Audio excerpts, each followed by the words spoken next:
ఏమే 3 రోజుల నుంచి ఫోన్ చేస్తుంటే లేపంట.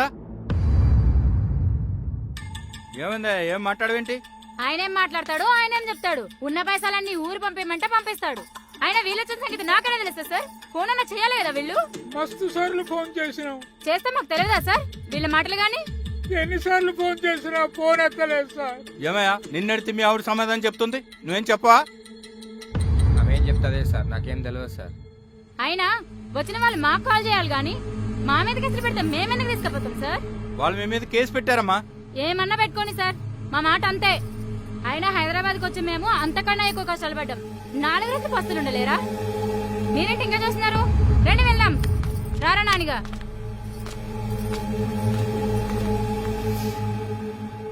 మీ కొడుకు తప్పేం లేదయ్యా, అంతా మీ కోడలదే. మరి ఇప్పుడు ఏం చేద్దాం లాయర్ గారు? సార్, చట్టంలో ఏ తల్లిదండ్రులైనా చూడని ఏ కొడుకైనా 10 సంవత్సరాల కారాగార శిక్ష, నాన్ బెయిలబుల్ కాగ్జినబుల్ అంటారు. అలాగే ఏ కోడలైనా అత్తమామను చూడని వాళ్ళకి 3 సంవత్సరాల కారాగార శిక్ష విధించడం జరుగుతుంది. సో ఇలాంటి మరుగునపడిపోతున్నాయి. ఇలాంటి మనం ముందుకు తీసుకొస్తే వీళ్లకు కఠినమైనటువంటి శిక్షలు విధించబడతాయి. సో ఈ చట్టం ప్రకారంగా మనం వెళ్దామంటాం సార్. సరే, అలా అయితే కొన్ని రోజులు చూద్దాం. ఓకే, మీకు ఇన్ఫార్మ్ చేస్తాం మేడం. Okay sir. ఓకే అండి. Thank you sir.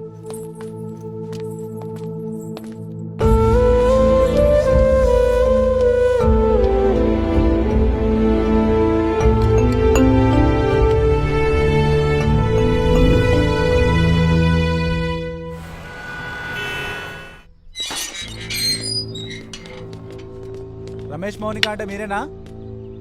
ఏమైంది సార్? ఎందుకు ఏమైంది? మీ మీద రామయ్య రమాక్క వారు కేసు పెట్టారు. ఎవరు పెట్టారు కేసు? మేమేం తప్ప చేసినాం? అదంతా మా తెలియదు. స్టేషన్ మేమెందుకు రావాలి సార్? 10 నిమిషాల్లో మేము స్టేషన్కి వస్తాం సార్. ప్లీజ్ సార్, మీరు వెళ్ళండి.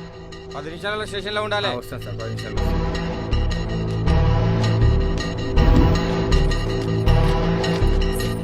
వీళ్ళ దగ్గర సంతకాలు తీసుకుని కోర్టుకి పంపించు, అప్పుడు అర్థమవుతుంది వీళ్ళకి. ఓ అమ్మ, సంతకం పెట్టు.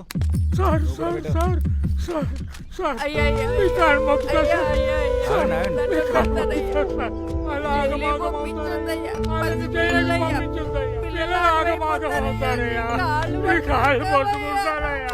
మీరు కాదే కాళ్ళ మీద పడ్డం, మీ కొడుకు కాళ్ళు వచ్చి మీ కాళ్ళ మీద పడాలి. చూసావా రమేష్, ఇంకా మీ అమ్మ నాన్న నీ గురించి నీ పిల్లల గురించి ఆలోచిస్తున్నారు. వద్దు తాతయ్య, మా అమ్మ నాన్న జైలుకి పంపించదు తాతయ్య, ప్లీజ్ తాతయ్య.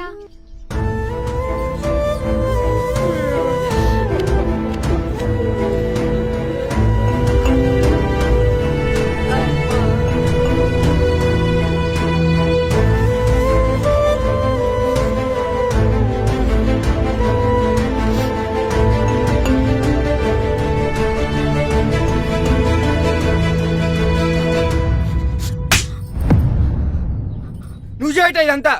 నువ్వు ఒక్కడే చక్కగా ఉంటే మా అమ్మ నాన్న బాగుంటారు, నా పిల్లలు బాగుంటారు, నేను బాగుంటాను, నువ్వు కూడా బాగుంటావు. నీకో సాటిస్ఫాక్షన్ వల్ల ఇంతమంది ఇబ్బంది పెడుతున్నాడు.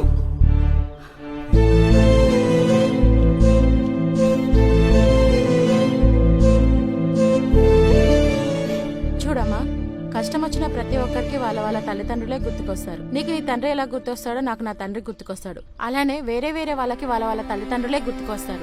అలాంటి తల్లిదండ్రులకే కష్టం వస్తే వాళ్ళకి తల్లిదండ్రులే మనమే కదా.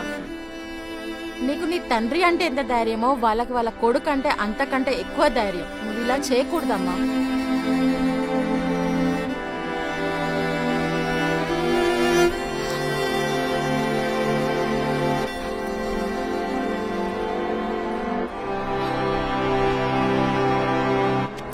పెట్టండి.